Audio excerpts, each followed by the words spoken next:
It is a name practically synonymous with Tampa Talk Radio, a man who lures thousands to phone in, voice an opinion, argue, and sometimes get hung up on. That is, if you can get through, right? Ironically, it is the city's readiness for verbal abuse that's made WFLA's Bob Lassiter so popular. And as Night Beat's Tom Corbin explains, in the second of a three-part series, it's as much a shock to Lassiter as it is to his listeners. I'm here for one reason and one reason alone, and that's to entertain. 27 minutes after the hour of 12. Hi, Tampa, you're on the air at 970 WFLA. If not the king of talk radio, he's most controversial. Mention Bob Mad Dog Lassiter, and you'll get a response. Don't ever let this bozo on again. Controversy, the way he treats certain people. I'd probably bat the hell out of you, sir. His agenda is save the whales, slaughter the babies. You agreed with your wife's abortion. Too much for the subject rather than against it, you know. Too liberal? What kind of a sicko are you, sir, that wants to see more of Dan Quayle on the television? I'll never understand how they can take this so seriously. You know, thousands of listeners wonder, is this the real Bob Lassiter? What's he like off the microphone? Well, obviously, I do have a wife, and I do have a dog, and I do have a home, and I sit here every day. That coming from a 43-year-old many love to hate. An irony even Mary Lassiter appreciates. You know, he's a very sensitive man, and his feelings get hurt, and he's not good in a crowd, and all those things are true. Reads the paper, yells at the dog. People don't actually believe that it's true, but it is, and I get to see that side of it. People don't come into my house and insult me. But they do come into my radio studio and insult me, and so therefore I'm very insulting back.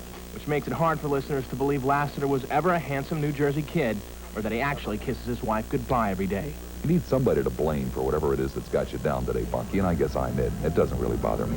At $120,000 a year, including endorsements, it's not a dreaded trip to the office at all. Sometimes I don't deal with it very well. A little bit more modest, maybe. But it's that immodesty that's working, doubling WFLA's noon to 3 rating since Lassiter began 12 months ago. To know why they think the way they think.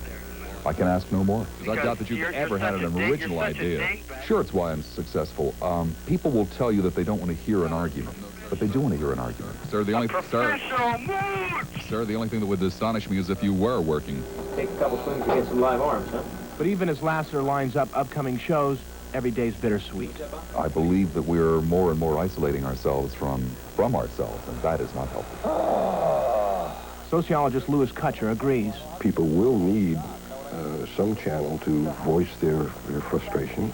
If it's not available, people become very, very frustrated. So in that sense, we might say talk radio is as American as apple pie. Lassiter cohort Dick Norman's recent death is another example. People call into this radio station virtually nonstop for 48 hours. What is it that's wrong out there that people become that involved with a voice on a box? Stand by, he'll be with you soon. It just becomes a job. That's what it is. Let's talk about wrestling. Get paid to have an opinion. Very few people have that privilege. Well, I knew when I needed the truth, I'd come to you, Bob. Okay. It's always only my opinion. And tomorrow, in the conclusion of his series on Shock Radio, Tom Corbin looks at the Federal Communications Commission's power to curb what you hear on the air and how claims of free speech have slowed down its efforts. I'm one of the thousands, perhaps millions of Bob Lassiter I'll fans. confess, too. Me too. I love it. It is their anniversary today, so happy anniversary to Bob and his wife, Mary. Now, warmer, huh? Well, the nights will be warming up.